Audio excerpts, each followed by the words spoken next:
Ex DAO podcast. All right. A place for the prudent crypto investor, gigabrains, devs, founders, and moon boys. Welcome. Quick disclaimer, this is not financial advice. We're just trying to make sense of the madness that is cryptocurrencies together. I'm your host, Sierra, and I'm joined by a few of the council members of the Deus Ex DAO, Curmudgeon and Cerberus. What's up, guys? How's it going? Hi there, everything good? Excited to be here. Good. Happy New Year. Happy New Year to you. So I wanted to do a quick introduction, right? If we can sort of go around, introduce the both of yourselves, your names. Well, we already went through your names, but what you do and how you got into cryptos full time. Cerberus, do you want to start? Sure. So, Cerberus here. I'm your classic crypto citizen. I'm full-time into this space since 2017 when I graduated financial economics. I also have a fintech startup crowdfunding platform, but my daily focus is crypto. I went through the whole roller coaster crypto thing, learned all the investing and trading lessons the hard way, meaning I lost money, made money, lost it again. And finally, in 2020, I took the last money I had in my business and bought Bitcoin in April after the COVID crash, which turned out to be probably the best decision of my life. Uh, I also sold the top and bought the bottom a year later, 2017, 2018, but my execution was so poor at the time that just calling tops and bottoms is absolutely no guarantee of being successful in these markets. Because after 2018, a long sideways market chopped up most of the retail, including me. So nowadays, I'm just trading options, exploring DeFi, and trying to build as much as I can here with the DAO. Okay, yes. So that's awesome because I also did a very similar thing, right? I lost a lot of money, or I guess on paper made a lot of money 2017, 2018, and then lost it all. And it wasn't until COVID, also April of 2020, I put 98% of my bank account, threw it in split between Bitcoin and Ethereum, and it was also the best decision of my life, right? It allowed me to resign from my job and really do this full time and learn about this full time. So that's awesome. Curmudgeon, would you like to introduce yourself? Sure. So I'm the newcomer in this space. I really got into crypto more as the macro play in 2020, seeing both the potential of decentralized finance come to a real head, as well as the just the endless monetary printing, the endless fiscal and monetary stimulus coming out of the Federal Reserve and the other central banks really made the store of value narrative around Bitcoin much more viable than it ever had been before.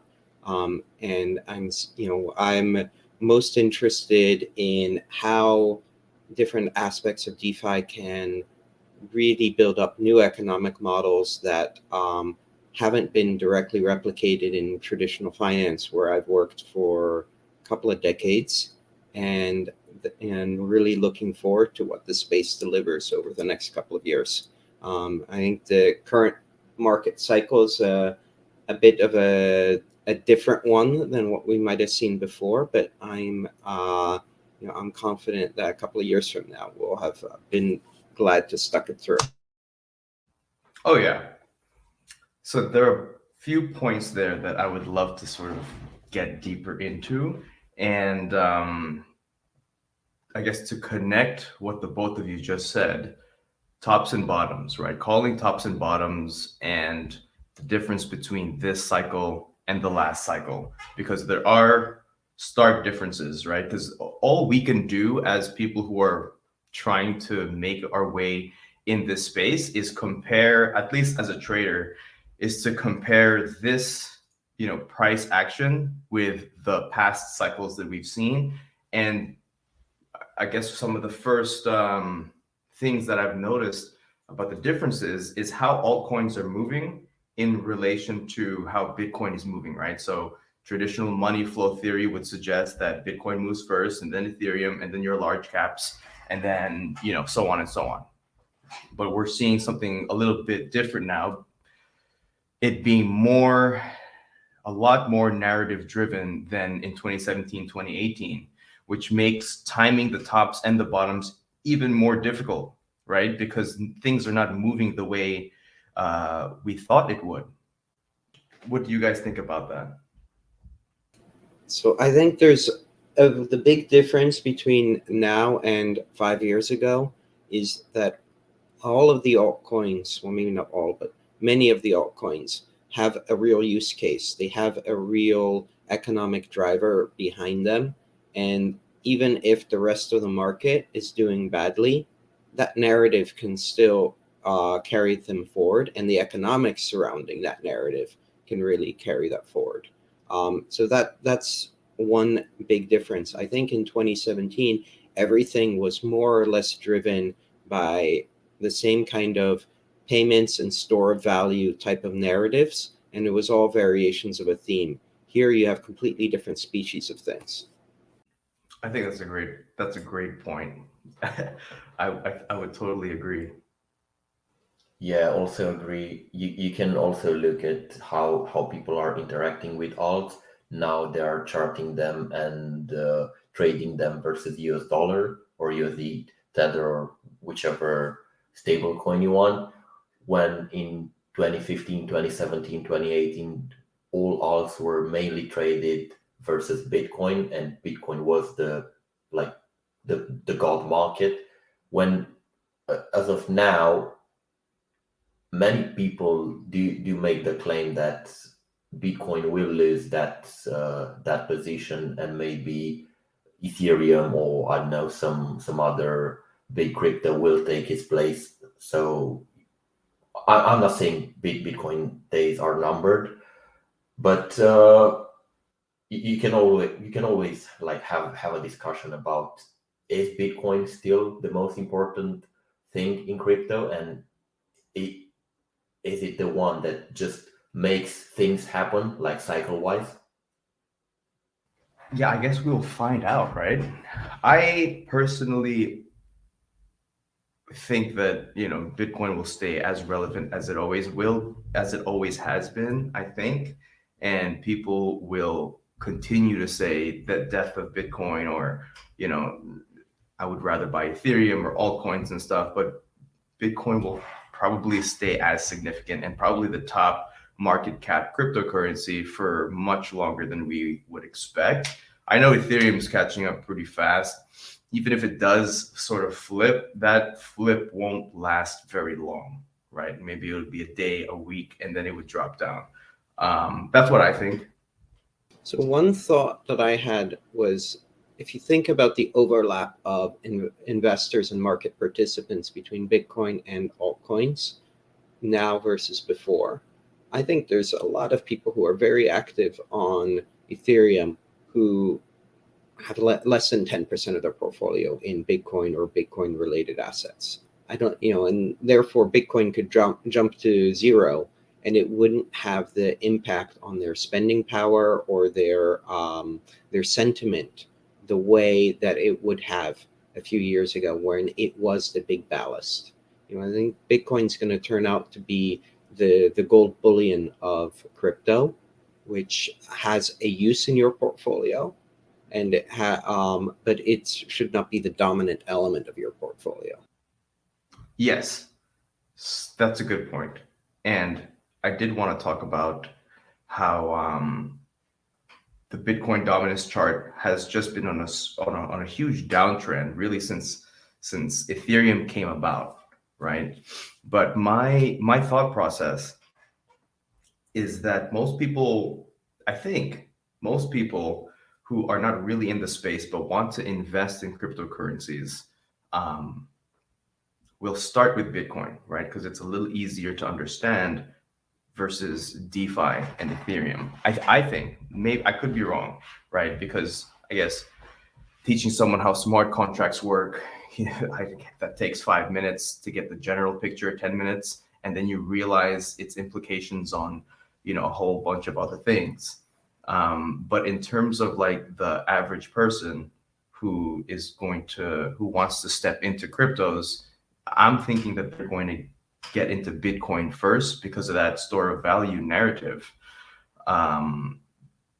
which, maybe only, I don't know exactly what percentage of the people in the world are actually invested in cryptocurrencies, but when you start getting into the larger percentage of the world population, I'm thinking that they would generally flock to Bitcoin first. Yeah, that's an interesting point. I think part of it was true a couple of years ago, but nowadays it's more like, who are we talking about? Are we talking about big money, or are we talking about the average Joe? Because big money, totally agree with everything you said, will go to Bitcoin, but your average Joe will look to small caps, and yeah, they won't touch DeFi because it's quite tough to understand. But they look for like small altcoins that have a small denomination, so anything under $1, because as you've seen Cardano or other shit coins that had like a price under $1 were such a boom in the last year. And that's, in my opinion, because one, the community was very strong, and second, they thought that they're too late to the party, to the Bitcoin or Ether party, so they're just gonna grab the cheapest altcoin that they can find. But of course, we know that it's not the price that's important; it's the valuation. So, but yeah. Yes. So totally agree, right?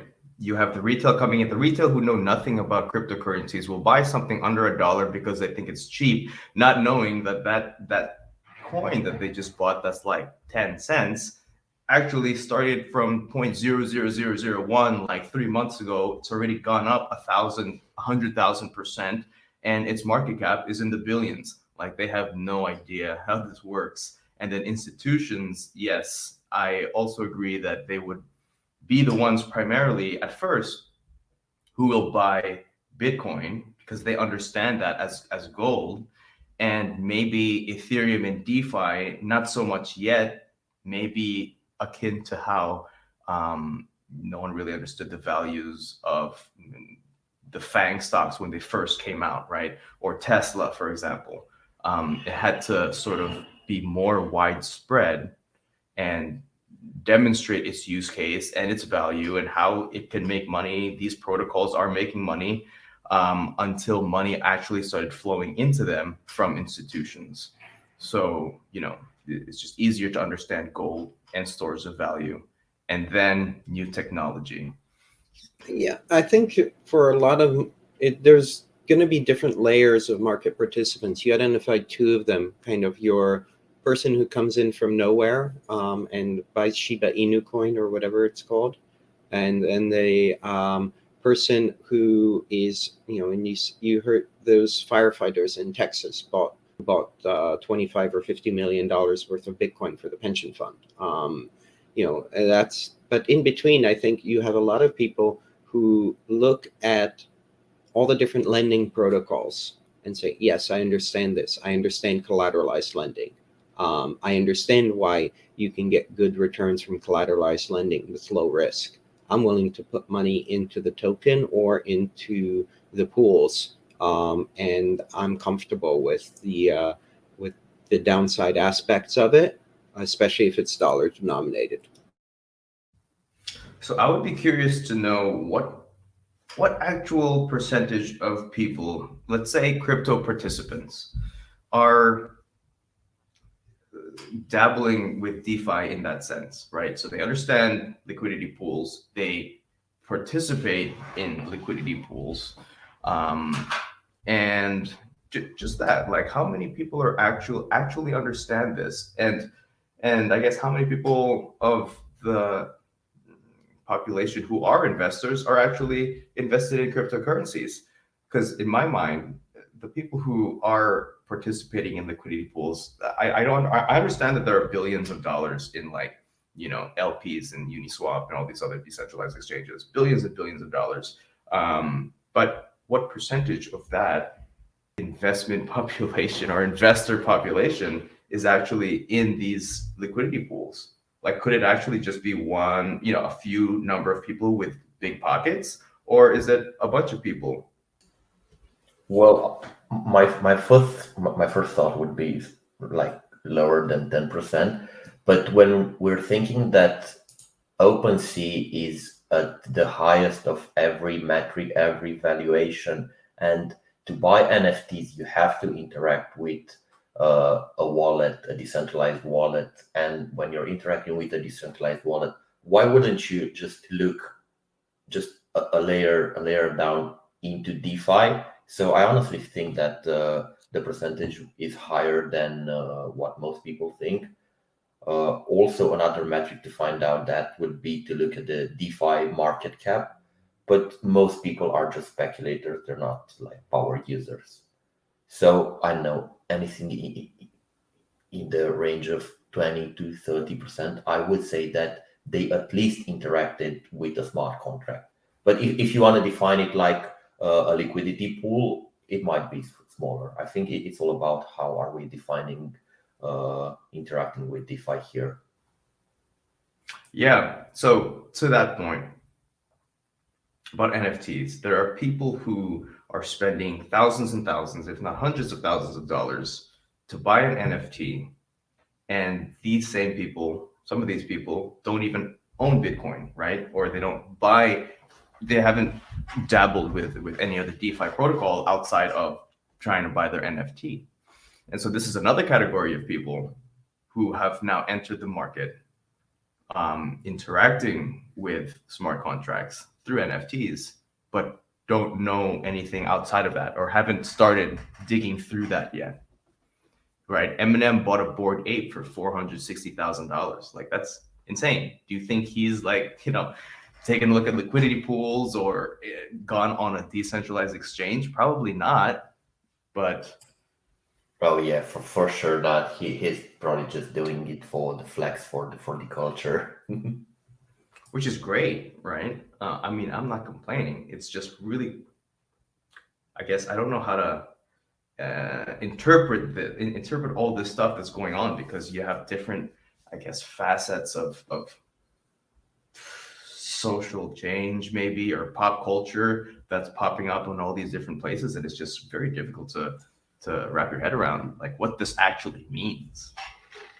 Yeah, sure. Well, as you said, there are many facets, and some of the people are doing it for the money. Just like if you have a very small portfolio, you just want to flip it and become richer. But when someone like Eminem or a big star or someone with big pockets just buys a very expensive NFT, they definitely are doing it for the cloud.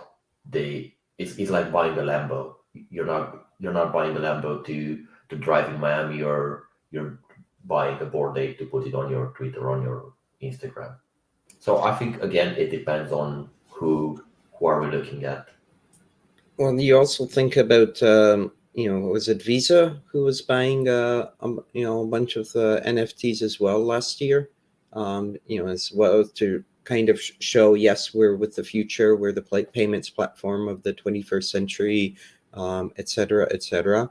The thing is, if you really wanted to, and I know Chainalysis does a bunch of these kinds of studies, all of these data are on the chain. You can see what proportion of wallets have how much value. You can see the type of things that they have participated in. This could be like an interesting avenue for a research study. But I do suspect a lot of people, will have, for instance, they look at the APY that you can get on a liquidity pool in terms of the rewards. They don't understand impermanent loss. They put some money in, and then they're surprised when, despite the 120% APR, they've managed to lose money on their liquidity pool, and they get burned and they never touch it again for the next 20 years. I think I think you, even with DeFi, you've got to kind of separate things, but between things that are easy to understand in terms of the risk profile, like lending, versus things where you have to have a view as to how quickly the two tokens are going to trend against each other, like if you're doing a Uniswap pool. Definitely a whole bunch of new things you have to take under consideration, right? Traditional finance, I guess, I don't know if this is appropriate to what you just said, but when you bring someone from traditional finance into this space, there are a lot of similarities between what they're used to seeing and what's going on in DeFi, but there are also a lot of differences. For example, paying attention to those two different coins that you're in this liquidity pool for. Like, I don't think TradFi has anything close to that. I could be wrong, but that's what I think. It's just totally a different beast. Yeah, the whole automated market maker thing, it just does not exist in a traditional finance sense. There are automated market makers, but they use much more intelligent algorithms than the product of the prices should be equal as the rule for setting prices. And the way that market making works in a traditional sense, you don't need to subsidize it. You have big companies like Citadel or whatever who make billions of dollars a year doing it based off of a combination of the transaction fees and the bid offer spreads. In DeFi, you've got to subsidize your market makers if you want them to provide liquidity, because they're going to lose money. That doesn't work that way in traditional finance. That's probably the single biggest conceptual difference is that market making here loses money. Interesting. And yeah, I mean, that's why I think we're also interested in DeFi, right? Because you don't have a Citadel or something who's the sole person, I guess, making the markets. Yet, go on to any careers website and look for crypto market makers, crypto option market makers, crypto whatever. Hiring in this space is tremendous. Wow.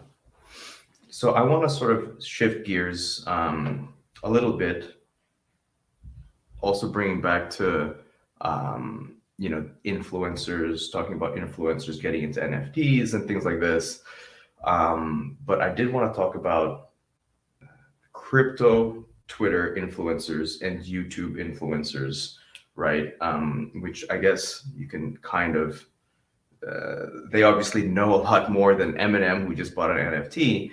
But in terms of gaining a following and having people, trust their calls, I think there's a lot to be said about people putting out their prediction, or this is what I'm doing now, or this is what I'm going to do, this is what I think is going to happen, and people who are new to the space kind of blindly following them. We've seen huge market correction in the past couple of weeks, really since November. And for the most part, in the past couple of weeks, my Twitter feed has just been filled with, this is the bottom is in, this is what I think, this is where I'm going to buy. And if you listen to all these people, then you would have just gotten yourself wrecked.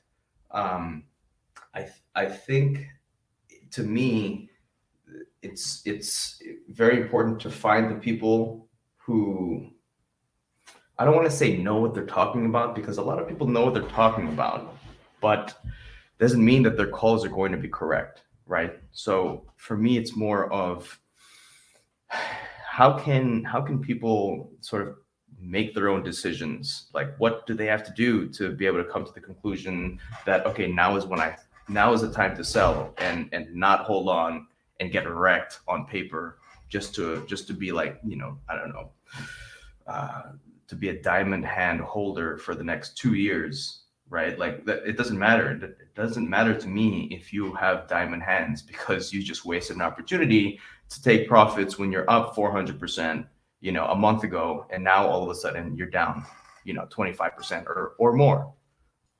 Yes, it's very interesting living and interacting on crypto Twitter.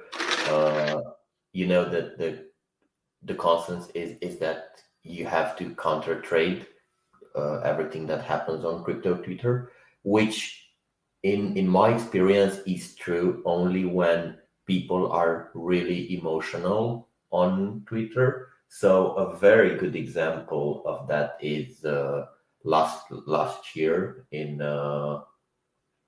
it was, yeah, no, 2020, when the bull run started in September to November. Everyone was emotional and saying Bitcoin was like 15K, and everyone was saying that we will go back to under 10K, and all your major influencers were guaranteeing that. And I just sensed that, and even I felt and wanted that. So my medicine was just, oh, I have to buy calls, like have to buy a bunch of calls, and I did that for like 2 months, and it was a very very good decision. But I honestly wasn't like okay with it, because I was counter trading me as well, because in my head I didn't had enough Bitcoin, and I wanted to stay more under 10K so I can accumulate more, and that was the constant on Twitter as well. So yeah, as you said, in the past weeks, people were calling bottoms and saying that we're gonna go up to 100K till the end of year, which eventually, yeah, it didn't happen. And people were again very emotional. So maybe being in cash was the best idea. I'm not saying shorting, because it's a tough market, and most of it was sideways in the last couple of weeks, with very uh, violent down moves. So if you're not a pro trader, I really don't recommend trading that. Just holding cash is fine. I'd also say, this is kind of like the TradFi equivalent of going on CNBC and blathering. It's the old cui bono. So who benefits? If I go on crypto Twitter and blather about something, the more concrete and the more predictive I am, the more you should ignore me, because I'm not going on crypto Twitter to go and try to enrich random strangers who happen to follow me, just to make myself feel good. I am going on there to either try to influence other people to do stuff that benefits me, which means I could be doing the exact opposite of what I'm saying, or I could just be talking up my own book. But it's not to benefit you. If people on crypto Twitter are talking about more conceptual things, more things about what's happening in the present, about specific protocols, or what they think are good or bad outcomes, that could result from that, that's a bit more that's a bit more useful. And that's the way to find value in crypto Twitter. Seeing somebody call, oh, Bitcoin's going to bottom at 40. Oh, maybe it will, maybe it won't, but whatever it is, either this person is trying to use his followers as cannon fodder for the markets, or maybe trying to do the opposite and wants to use you as exit liquidity. It's not to help you. So two things to that I think are very important, right? And that I'm also kind of unclear about. I think maybe people are, or maybe on Twitter and YouTube, right? To be bullish, to be always bullish, you get more followers, you get more likes, you get more interactions. And I don't know if people get paid, at least on Twitter influencers. I don't know if you get paid for having X many followers. I don't think so. But like everyone is always bullish, even like they're always saying bullish things. And I can't imagine anyone who knows how to read a chart believes in what they're saying when when it just looks so bad, right? When the chart just looks so bad, why would you be telling everyone like bottom is in, or 50K next, unless you have another ulterior motive, right? Like what you were saying, Curmudgeon. And it's true. I was at least on YouTube, right? On crypto YouTube, I was listening to a Chart Champions AMA. It came out like a couple of days ago. And Daniel, who started Chart Champions, was talking about how he didn't mention any names, but there are YouTube influencers who have this, they shill out their affiliate link and they say, breakout is coming. These are breakout traders who have large, very, very large followings, right? The largest crypto followings on YouTube. And they say, this is the trade. This is my affiliate link. Click on the affiliate link and basically make this trade with me. A lot of the times you'll see these breakout trades fail and you have huge liquidations. I didn't know this, but these influencers who have these affiliate links make apparently a lot of money when people use their affiliate link and get liquidated, right? So like you were saying, there are people who may actually be doing the opposite of what they're saying, right? To get people, to get fees off of liquidations, for example. And there are a handful of crypto influencers who have turned this into a business, right? Because I see it all the time. I see it all the time. Like, this is a trade that I'm taking, and then it fails, right? Yeah, I also heard this kind of things about the affiliate link business. That like big influencers are doing double-digit Bitcoin of it, like every month, because people are trading it, and the more people trade off their affiliate link, the more uh, uh, Bitcoin or Ether they get into their account. So, I mean, you can always ask yourself which one is better or worse for the community. Just shilling affiliate links or shilling projects that you don't care about and probably will fail or are scams and getting paid of it. Well, I mean, I definitely don't agree of shilling projects in which you don't believe uh, or that will fail, but also shilling affiliate links. I wouldn't say it's like the best thing to do for the community. But we are all digits, and we need a place to trade. So why not get cheaper fees and also do a good thing for your affiliate? That's the whole point of the affiliate link. It is not like you want to get people right or something.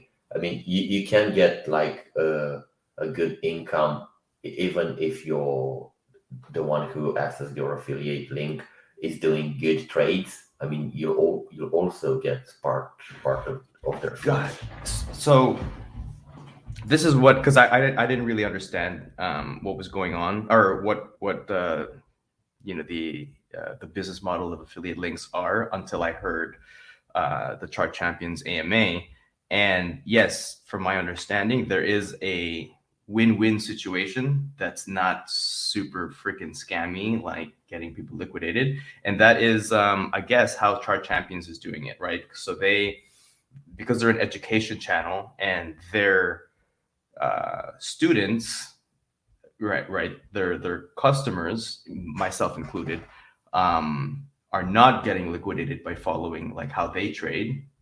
So Chart Champions are making a little bit on the market orders that we're putting in, if we click their affiliate link, right? Because they have a partnership with Bybit, for example, and it just makes business sense when you're providing a service that is a win-win for your customers, Bybit, and Chart Champions. And they're also making a lot less money, from my understanding, versus some of these other influencers who are making a a lot more money on liquidations. So it's still the wild wild west, and I guess what we're seeing is wild wild wests in all the different new things that are popping up in crypto. So I just wanted to add to that. So there's, different kinds of affiliate link methods. One is, this very upfront, you get the person liquidated, you get a giant fee, and then you forget about that person forever. And then the other is what sounds more like what these guys are doing, is that you want them to stick around because you get pennies each time, but times 1,000 trades over 3 years, that adds up to a material amount. But the other thought that I had, this comes back to the old Web 2 saying, if you're not paying for it, you're the product. And for a lot of these YouTubes, you are the product. You are the cannon fodder for liquidations and cleaning up other people's books that they're sending out for a fee. Great points. So I want to sort of move on to our last topic, or the last subject that I wanted to bring up. And that is the macro environment. What you guys think about the upcoming rate hikes, right? That impact on legacy markets and how that'll trickle down to cryptos. I think, I personally think that there is no decoupling. There's no super cycle. If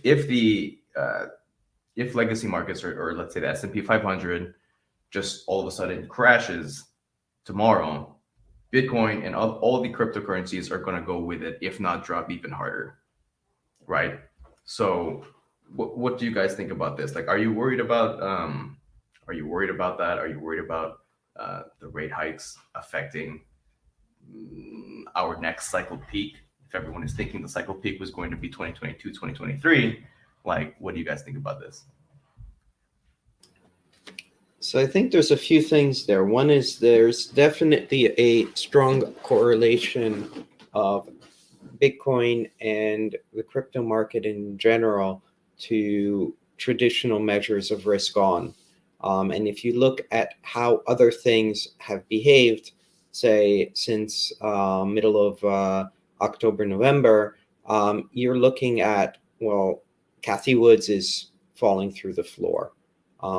Software is falling through the floor. If you look at high growth software, things that, those are falling through the floor. Amazon's not been doing well. All of these growthy type of names, they have not been doing well, and they have been doing so in direct correlation to Bitcoin. Now, that doesn't mean that one is causing the other. That's probably more. They are being caused by the same thing, which is people are retrenching.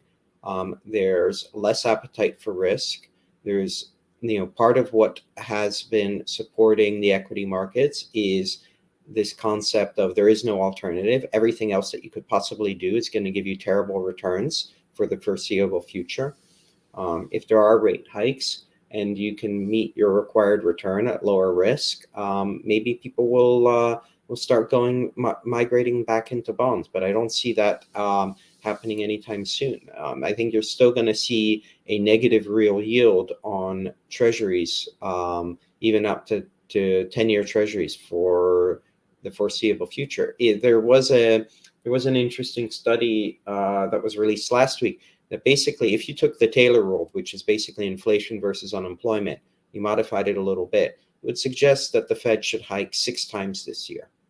I mean, we're talking, the market is pricing in 3, 3.5. The dot plot is, also pointing to similar number. You're not looking at, nobody's thinking about 6. If that actually happened and we did have 6, first of all, the store of value narrative would be derailed a bit, because it would show the Fed is actually serious about making the dollar a store of value again, which, probably in some ways would be welcome for the global economy, but maybe not so welcome for crypto investors anytime soon.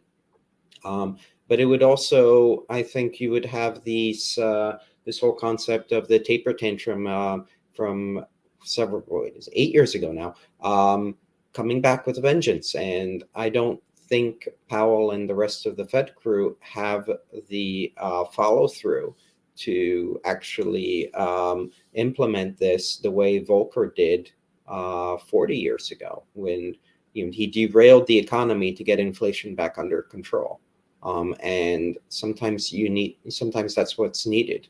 And the sooner you do it, the less painful and expensive it's going to be. If the late 70s were characterized by people putting things off, kicking that can down the road until the problem gets bigger and bigger, and you needed the radical surgery to fix it. So there's a lot of uncertainty still out there around what the Fed is actually going to do versus what they are posturing. So what you're saying is, looking at inflation and unemployment right now, I think inflation's at 7%, unemployment may be at 3%, which has gone down. Unemployment has gone down, I believe, in the past few months, right? Since the economy started picking up again, or people started coming back to work. So what you're saying is, looking at that data, the right thing for the Fed to do is to increase interest rates 6 times in 2022. And what that would mean would be adding or creating, making the dollar more of a store of value, because now people are, I guess, making money holding onto dollars, which we all know is maybe bad for cryptocurrencies. But the issue there is that if they're constantly increasing rates, then risk on then everyone's going to be risk off, right? No one wants to be putting in their money in risk on assets, or even just stocks in general, because I guess what I don't understand is, why is it that when interest rates go up, like, stocks go down? Like, why is that risky for stocks? There's 2 channels for that. One is the concept that, well, there's actually 3 channels. One is this: there is no alternative concept. So right now, if you put your money in a bank deposit or any kind of short-term instrument, you're not just getting less than inflation. You're not even getting 1/10 of inflation. You are losing real money. If you get things to the point where you can park money in a bank deposit and have it actually keep its value, that's not a stupid thing for some people to do, for at least a portion of their assets. And the second thing is, if you look at the indebtedness of corporations around the world, you get, if rates start going up, they may not be able to service their debts. And then you can start to get, I'm not saying that's going to turn into Evergrande, because I don't think any company in the US is at the same level of precarity as what, both in terms of size as well as just barely hanging on. But there's going to be companies that will go under because they, like Toys R Us did, or, they over indebted. They can't refinance at current rates without basically doing some kind of haircut to bondholders. So that's going to be bad for America, for corporate America. And then the third thing is, if you're thinking, you're back to your finance 101 discounted cash flow, if you are discounting those cash flows coming from your high growth stock that makes no money right now, but will make money in a decade, well, that starts being worth a whole lot less. And over 1 or 2 years, that's not a big deal. Over something where you're expecting the growth to be in several years, that starts becoming a material impairment. Got it. So what I always forget is that a lot of these large businesses, a lot of companies in general, businesses in general, have loans, right? And they take out huge loans. And they take these out because the expectation is that they will continue to see revenue coming in, and they will continue to grow, paying out those loans. And those loans are, like, aiding to their own growth. And then if you have, something happening to the markets where people are not buying your product anymore, then you're basically screwed. So I totally get that, and why money would be moving out of stocks or risk on assets if rate hikes do increase. Yeah, I think we have to think which one is more important for the Fed, making the dollar a store of value, or the rising S&P 500. And of course, it's not only them two. There are other things to take into consideration, but neither U.S. political party wants to halt the rise in asset prices. I mean, both parties want to say, "I was in power when the S&P 500 rose." It makes everyone rich. The donors are happy. The voters are happy. The economy is going good. So that's why I honestly think that the the halt in asset purchasing hot and the rising rates will probably end in a maximum of 2 years, because it just doesn't make sense for the US. The stock market is a matter of national security for them, and going down forever like a down only market, I would see it only if it would be like a very big shock, financial wave that would happen, that would hit US as well. Other than that, yeah, it's just a bump in the road, and they'll make everything good in 1 year, most likely. And then this is why, I think what you just said is the reason why the US is constantly kicking the can down the road, right? Because they don't want to see their stocks just drop for an extended period of time. And we're probably going to keep seeing that sort of kicking the can down the road. The implications of that in the long term, I don't know. I don't have the brains for that. But I did want to ask what you guys think about. So we know that a lot of VC money has come into crypto startups or new protocols and things of this nature, like a lot of money. I don't know exactly how much, but I think we all agree that there's a lot of VC money coming into the space. If we see, or when we start seeing these rate hikes, what do you think will happen to all that money coming into these super risky, I guess, startups and new protocols, right? If money's coming out of stocks and risk on, what more these kinds of this kind of risk on asset? Wasn't it Warren Buffett who said you should be buying when there's blood in the water? You know, it's that would be they would go on a shopping spree. They would have fantastic opportunities to invest.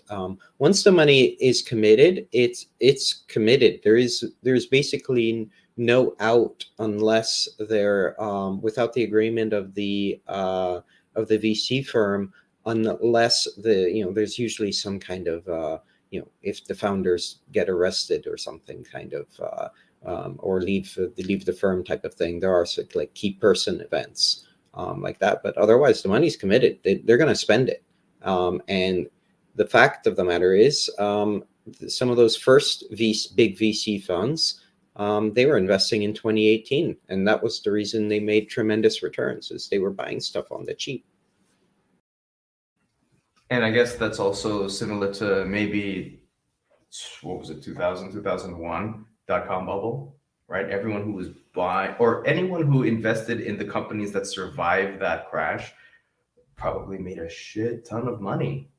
I guess what it means now is like, how do I know if this protocol is going to survive, right? If we do see some kind of massive recession or market drop, right? But that's the VC's job, right? That's what they do. They try to make these bets and hope it plays out. Yeah, well, you can always look at the assets that survive the test of time. Bitcoin and Ether would be probably the first choice.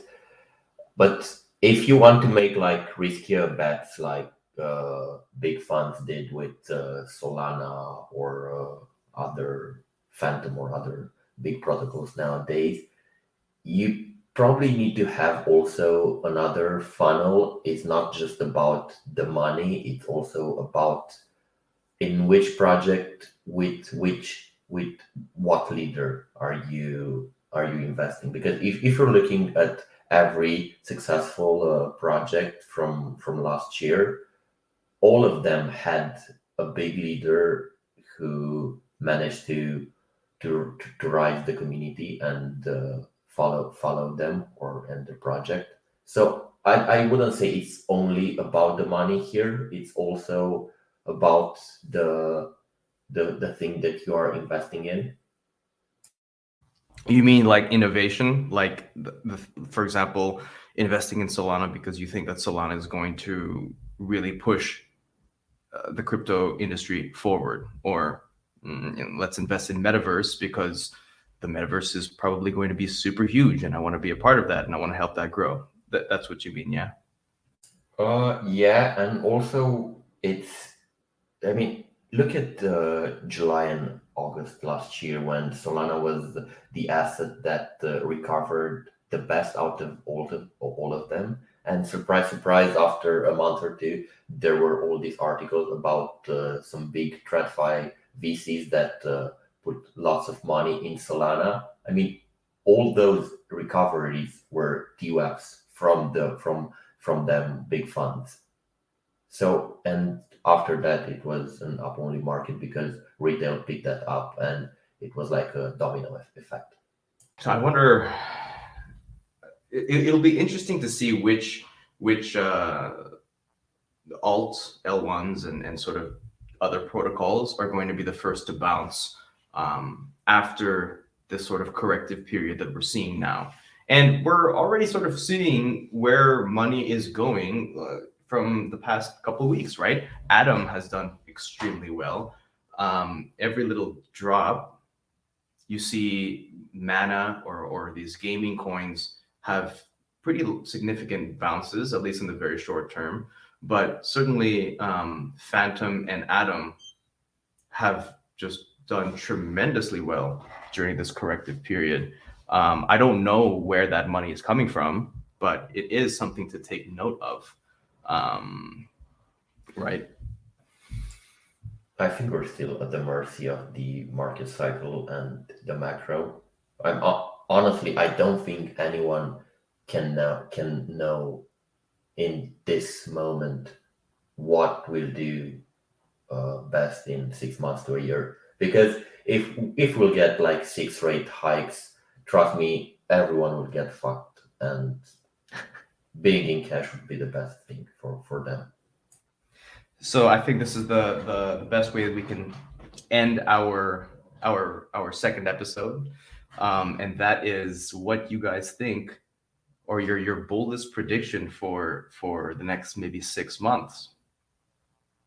So I guess I'll start with mine, and that is,